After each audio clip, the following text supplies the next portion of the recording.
E aí, pessoal, beleza? Espero que estejam todos bem. Bem-vindos a mais uma aula de mecânica clássica. Essa, na verdade, é a continuação da aula sobre as leis de Kepler, vamos chamar de leis de Kepler parte 2. E aqui a ideia é nós calcularmos as órbitas dos planetas com um Sol só, não com dois sóis, né? Com o cálculo das órbitas dos planetas, nós verificarmos se as leis de Kepler realmente são obedecidas. Então, vamos lá direto? Então, nós continuamos aqui com o problema de Kepler, agora parte 2.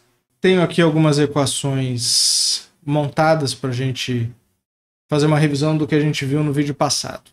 Bom, aqui nós temos a Lagrangiana do problema de Kepler, que é composta pela energia cinética menos a energia potencial. A energia potencial dessa Lagrangiana é igual a menos alfa sobre R, em que alfa, no caso do movimento planetário, é uma constante que é a constante de Newton, a massa do Sol vezes a massa de determinado planeta, ou quando a gente está no problema de dois corpos, é G, massa do primeiro corpo, massa do segundo corpo. Aqui, só lembrando que M, que está aqui na massa, na verdade é a massa reduzida. É M1, M2 sobre M1 mais M2. Contudo, se a gente utilizar a aproximação de que a massa do primeiro corpo, como por exemplo o Sol, é muito maior que a massa do segundo corpo, essa massa aqui se aproxima da massa do segundo corpo, como nós vimos no vídeo passado, e aí nós temos uma aproximação em que um dos corpos é muito mais massivo do que o outro. Essa é uma Lagrangiana que ela é elaborada como uma aproximação do problema de um corpo no campo central em vez de um problema de dois corpos, né, como nós vimos também na aula passada. Quando a gente calcula as equações de movimento através das equações de Euler-Lagrange, nós descobrimos três constantes de movimento. A constante de movimento μ é o momento angular na direção do ângulo azimutal, e a constante de movimento L2, que tem a ver com a soma ao quadrado dos momentos angulares na direção 1 e 2. E nós estamos utilizando um sistema de coordenadas em que o eixo 3, ou o eixo Z, se vocês preferirem, está na direção do momento angular. Quando isso acontece, nós vimos já que o θ é igual a π sobre 2, e obrigatoriamente o θ ponto igual a zero, porque quando o eixo Z está na direção do momento angular, nesse sistema de coordenadas, L1 e L2 são zero e me dão essas condições. Então, quando isso acontece, L2 fica igual a zero, como está aqui, e o μ fica igual a mR2 φ ponto. Então, eu acabo tendo, nessas condições, uma única constante de movimento relativa ao momento angular do sistema. A terceira constante de movimento é a energia. A energia, inicialmente, eu teria um L ao quadrado, mais μ2 aqui, mas como L é igual a zero, eu tenho só essas duas constantes de movimento, μ e a energia. Como nós vimos, a órbita ela é uma relação geométrica entre o raio e o ângulo azimutal. A gente fez uma transformação de coordenadas, U igual a 1 sobre R, e com isso nós conseguimos escrever, a partir da energia e dessa relação, como calcular a órbita através da quadratura. E essa quadratura, eu tenho linha aqui, é dada por essa integral aqui. Então o que nós vamos fazer nesse vídeo é calcular essa integral para descobrir a órbita do problema. Depois que nós calcularmos a órbita, nós vamos lidar com o problema de Kepler, que é demonstrar que, a órbita de um planeta é uma elipse, em que o Sol encontra-se em um dos focos, e 2, que o vetor posição de um planeta varre áreas iguais e tempos iguais, e depois 3, que o período ao quadrado dividido pelo semieixo maior da elipse ao cubo é igual para todos os planetas. Nós também vimos que o potencial efetivo, que está codificado aqui dentro, certo? Aqui eu tenho E menos o potencial efetivo do meu problema, me dá um ponto de mínimo do potencial que está em μ ao quadrado sobre m alfa, e eu chamo esse ponto de mínimo de K, de uma constante K.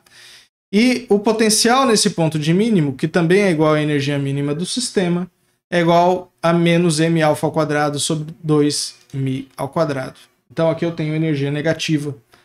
Também no meu problema, o espectro de energia vai de menos m alfa ao quadrado sobre 2μ ao quadrado para infinito. Nos pontos de retorno, usando essa coordenada 1 sobre R, nós vimos que esses pontos de retorno são calculados dessa forma, né? Em R, está aqui, e aqui nós introduzimos uma constante epsilon, que é igual à excentricidade das cônicas que estão envolvidas no nosso problema, de forma que epsilon ao quadrado é 1 menos E sobre a energia mínima. Então, os dois pontos de retorno do meu problema, eu tenho R mais R menos é igual a K sobre 1 mais ou menos epsilon.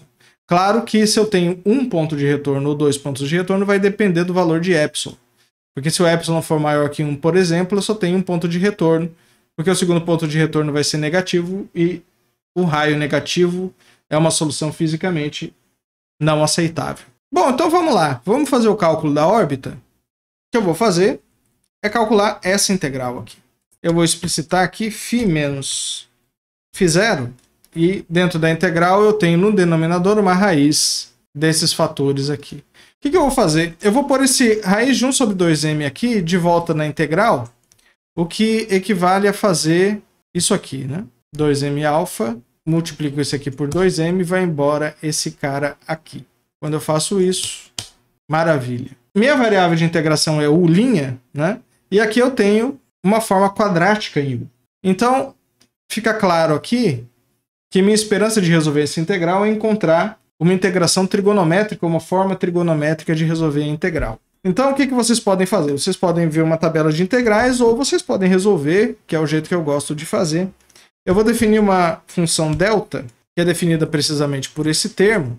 Agora eu vou colocar o mi quadrado para eu fazer a conta direitinho. Eu tenho esses senhores aqui. Vou tirar o linha, não preciso mais do linha. E aí vou fazer o seguinte. Eu quero completar o quadrado, porque eu preciso de uma expressão do tipo 1 mais ou menos alguma coisa ao quadrado. E essa expressão aqui ela não está ainda certinha. Agora, olha só que interessante. Eu tenho aqui desse lado 2 vezes m alfa sobre mi ao quadrado u. E aqui eu tenho um u ao quadrado. Então, significa que eu posso incluir aqui um termo em menos m alfa sobre mi ao quadrado e somar por esse mesmo termo. Então eu somo e diminuo 0. O que acontece aqui é que eu tenho um menos u ao quadrado menos esse termo ao quadrado, mais 2 vezes esse termo vezes esse. Então esse aqui me dá um quadrado perfeito. Tiro o sinal de menos. Então esse cara aqui, todo aqui dentro, ele vai ser simplesmente u menos m alfa sobre mi ao quadrado. E esse termo aqui está do lado de fora. Vou colocar m alfa sobre mi ao quadrado em evidência. Quando eu faço isso, como ele está ao quadrado, ele sai ao quadrado. Mas aqui dentro eu tenho mi ao quadrado sobre m alfa. Vou colocar o u aqui de volta. E esse cara aqui é 1. Agora eu vou fazer o seguinte. Vou tirar de novo esse termo todo em evidência. Aqui vai ficar 1. E aqui eu vou ter um mi ao quadrado sobre m alfa, todo mundo ao quadrado. Portanto, eu tenho aqui 1 mais 2me mi ao quadrado sobre m alfa ao quadrado. Olha só que interessante. Quem é mi ao quadrado sobre m alfa é k. Então aqui eu tenho, nessa expressão, 1 sobre k ao quadrado. E aqui eu tenho u vezes k, aqui dentro. Então aqui eu tenho uk menos 1 ao quadrado. Aqui eu tenho k também, né? Mas aqui eu tenho, que me dá mi à quarta, m ao quadrado, alfa ao quadrado, tiro esse quadrado. Esse m aqui vai embora com este m, o alfa ao quadrado fica igual e o mi ao quadrado vai embora com este mi ao quadrado. Então eu tenho 2 vezes mi ao quadrado sobre m alfa ao quadrado vezes a energia. Só que m alfa ao quadrado sobre mi ao quadrado, nós vimos também que é menos a energia mínima do sistema. Então aqui eu vou ter E dividido por E mínimo, sinal negativo. E quem é 1 menos E sobre E mínimo é epsilon ao quadrado. Então eu venho aqui, coloco um epsilon ao quadrado. Vou tirar o epsilon ao quadrado em evidência. Quando eu faço isso, eu tenho o k menos 1 sobre epsilon ao quadrado ou o k menos 1 sobre epsilon ao quadrado. Então, esse é o delta. E o delta ele está na forma adequada para fazer uma substituição trigonométrica. Qual é a substituição trigonométrica que eu vou fazer? Eu vou fazer o k-1 sobre epsilon igual cosseno de um ângulo que eu vou chamar de psi. Se o k-1 sobre epsilon é psi, meu delta vai ser igual a 1 menos cosseno de psi ao quadrado. 1 menos cosseno ao quadrado de psi é seno ao quadrado de psi. E aí, quando eu volto aqui na minha quadratura e substituo o delta aqui dentro, eu tenho a raiz de todo mundo aqui dentro que está ao quadrado, tiro o quadrado de todo mundo, e esse cara aqui vai para fora como k sobre epsilon. Vou colocar ele aqui, vocês já vão ver por quê. Bom, se o k-1 sobre epsilon é o cosseno, quem é du? O cálculo é simples de fazer. A diferencial desse termo todo aqui é igual, claro, a diferencial do cosseno de φ. Essa diferencial entra em u, k multiplicando, mas quando ele vem aqui, anula, porque é uma constante. Então, k du sobre epsilon é igual à derivada do cosseno. Esse cara aqui vem para cá, epsilon sobre k. Esse é o du. Quando eu substituo ele aqui, bom, esse termo vezes esse dá 1. E agora eu vou ignorar os limites de integração e vou dizer que esses limites são de π0 a psi, e vou chamar de psilinha, só para não confundir as bolas. Essa integral aqui é muito simples, né? Porque a derivada do cosseno é menos seno de psilinha derivada de psilinha, e o seno de psilinha sobre seno de psilinha dá 1.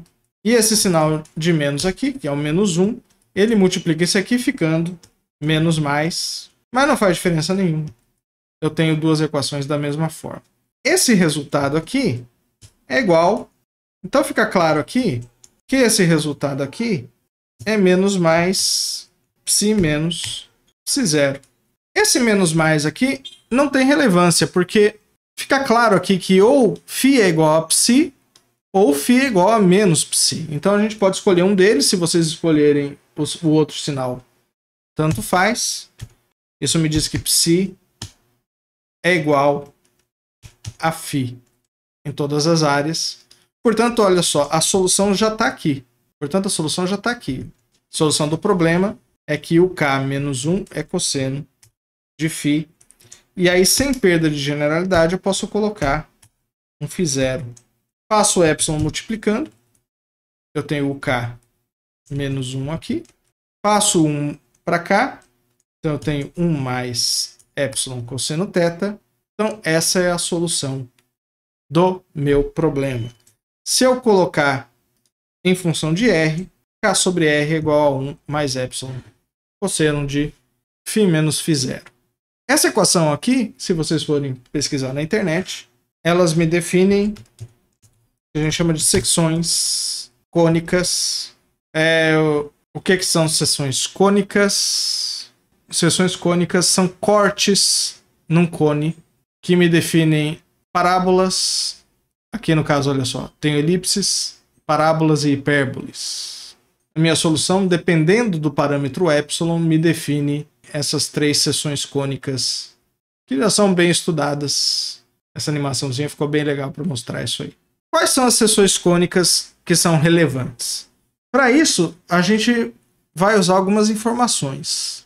Primeiro, nós vamos usar essa informação, que é o menor raio que uma órbita pode ter, dependendo do seu momento angular, e os pontos de retorno. Tá aqui os pontos de retorno. E aqui eu consigo distinguir três regimes de movimento.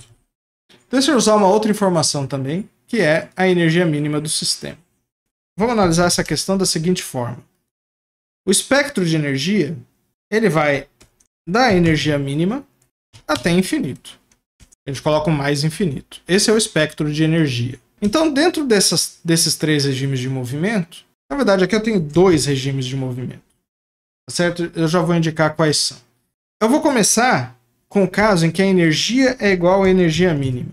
Nesse caso aqui, como o epsilon ao quadrado é igual a 1 menos E sobre E mínimo, se a energia for igual à energia mínima, E sobre E mínimo é igual a 1. Portanto, eu tenho epsilon igual a 0. Se o epsilon for igual a 0, eu venho aqui na minha equação de movimento. Esse é o caso aqui em que R é igual a K, que é igual a μ ao quadrado sobre M alfa. Então, R é uma constante. Esse movimento é um círculo de raio R mínimo. Tranquilo. É o que me diz a própria equação de movimento do sistema. Aí eu tenho o segundo caso, que é o caso em que a energia está entre a energia mínima e o ponto de energia zero. E esse aqui equivale ao caso em que o epsilon está entre 0 e 1. Se o epsilon está entre 0 e 1, essa equação de movimento aqui para epsilon menor que 1 resulta em uma elipse de excentricidade epsilon. Esses dois casos aqui, o círculo e a elipse, o círculo é um caso particular de uma elipse de excentricidade zero. Então, aqui eu tenho o regime de movimento dos casos 1 e 2, é o regime de movimento de órbitas fechadas. Vocês podem ver, pelas equações dos pontos de retorno, que se o epsilon é menor que 1, eu tenho dois pontos de retorno. O R mais 1 mais epsilon e o R menos correspondendo aqui no denominador 1 menos epsilon. Ambos são positivos, então ambos existem. Então aqui eu tenho dois pontos de retorno nesse regime de movimento. Claro que se o epsilon for igual a 0, eu só tenho um ponto de retorno, tá certo? Mas pelo fato do raio ser constante, eu continuo tendo uma órbita fechada. Quando eu vou para o terceiro caso de movimento, é de energia igual a 0. Se a energia é igual a 0, isso significa que epsilon é igual a 1. E esse caso aqui, esse movimento é uma parábola. E no caso da parábola, olha só, eu tenho o R mais é igual a 1 mais 1 sobre K, que é K sobre 2, e o R menos seria 1 menos epsilon sobre 2. Só que como epsilon é 1, o R menos seria K sobre 0. Número dividido por 0 não existe. Então, esse caso aqui não existe o R menos. E o quarto caso é o caso de energia positiva. O caso de energia positiva é o caso em que epsilon é maior que 1. Esse caso aqui eu tenho uma hipérbole. Tem sinal na hipérbole. E aqui, igualmente, eu só tenho um ponto de retorno, que é o R+, né? Também um único ponto de retorno. Então, olha só. Só para vocês verem como é que funciona. Imagina que o Sol está aqui em um dos focos da elipse. E o foco da elipse é igual ao centro do círculo. E é igual ao foco também, aqui no caso, está coincidindo com o foco de uma parábola e de uma hipérbole. Então vocês vejam que o círculo é uma órbita fechada, periódica, e a elipse também. O círculo é o caso em que a energia é a energia mínima e a elipse de energia negativa. Se a energia for igual a 0, eu tenho a parábola, e a energia maior que 0 é o caso da hipérbole. Então os dois regimes de movimento são o fechado e o aberto. Os casos de energia maior ou igual a 0 são os casos, por exemplo, de um corpo que vem de fora do sistema solar e se aproxima do Sol no seu ponto de máxima aproximação, que é o único ponto de retorno, e depois vai embora de novo do sistema solar. Esses são os regimes de movimento parabólico e hiperbólico. A gente chama o regime de movimento fechado de órbitas fechadas e os regimes de movimento aberto de regimes de espalhamento, que a gente não vai estudar, infelizmente, nesse curso. Vamos ver, de novo, o que as leis de Kepler me dizem. Primeiro, que a órbita de um planeta é uma elipse em que o Sol encontra-se em um dos focos. Isso aqui eu considero demonstrado pelo próprio cálculo da órbita. Segundo, o vetor posição R de cada planeta varre áreas iguais em tempos iguais. Um elemento de área de um objeto geométrico desse tipo é meio de R2 vezes o elemento de ângulo, sendo que R é a distância constante. Então nós vamos utilizar essa equação aqui básica de um elemento de área. Isso aqui também significa, claro, que dA dt é igual meio de R ao quadrado de φ dt, e dφ dt é φ ponto. Só que φ ponto está relacionado, claro, à constante de movimento μ, de forma que mr2 φ ponto é igual a μ, portanto φ ponto é igual a μ sobre mr2. Aí nesse caso venho aqui e substituo. Simplesmente dA dt, ou a área com relação ao tempo da órbita, é μ sobre 2m. E esse aqui é constante. Então isso aqui me mostra que quando o planeta orbita ao redor do Sol, o planeta varre áreas iguais em tempos iguais. Então aqui também está demonstrado. Agora, para calcular T2 sobre B3, eu vou usar essa relação aqui, certo? Porque se dA dt é uma constante, ou seja, m sobre 2m, isso é igual também à área total sobre o tempo que o planeta demora para executar uma volta ao redor do Sol. Então, esse aqui é o período. Então, a área sobre o período é μ sobre 2m. Portanto, eu venho aqui e vejo que o período é igual a 2m sobre μ vezes a área total da elipse. A área total da elipse é π vezes semi-eixo menor vezes o semi-eixo maior da elipse. O semi-eixo maior da elipse ele é facilmente calculado como 1 meio que multiplica R mais R menos. Bom, essa equação é muito fácil de obter, né, geometricamente com a elipse. E R mais é K sobre 1 mais epsilon, e R menos é K sobre 1 menos epsilon. Vou tirar 1 mais epsilon em evidência, portanto aqui eu tenho 1 mais K, então eu tenho aqui 1 mais epsilon sobre 1 menos epsilon. Aqui eu vou colocar em evidência 1 menos epsilon, correto? Então eu tenho aqui 1 menos epsilon mais 1 mais epsilon. O epsilon vai embora com menos epsilon. 1 mais 1 dá 2. Esse 2 vai embora com meio. Então aqui eu vou ter 1 mais epsilon multiplicado por 1 menos epsilon no denominador. 1 mais epsilon menos epsilon dá 1 menos epsilon ao quadrado. E 1 menos epsilon ao quadrado é igual a K. Epsilon é igual a 1 menos E sobre mínimo. 1 menos epsilon ao quadrado vai ser igual a E sobre mínimo. Então isso aqui é K E mínimo sobre E, que também, por consequência, é igual a... Vamos pegar aqui o E mínimo, certo? Transformar lá para baixo. Menos M alfa ao quadrado sobre 2.000 ao quadrado. K sobre E. Por outro lado, o K é μ alfa, μ ao quadrado sobre M alfa. Então, olha só, μ ao quadrado vai embora com μ ao quadrado. M vai embora com M. Então, o semi-eixo maior é menos alfa ao quadrado sobre 2E. Ou, desculpa, é menos alfa sobre 2E. Por outro lado, o semi-eixo menor da elipse é igual ao semi-eixo maior, 1 menos epsilon ao quadrado.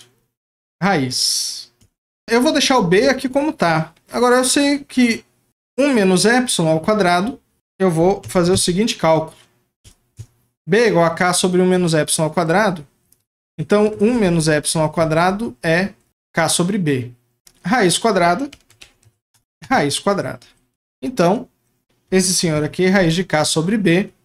Se eu entrar o B aqui, eu vou ter um B ao quadrado, que vai embora com esse cara aqui. Então, esse cara, esse semi-eixo A, que é o semi-eixo menor, é raiz de KB. Vamos colocar aqui na equação para o período. Aqui eu tenho o A é igual a raiz de KB vezes B. Quando B entra, aqui vira B ao cubo.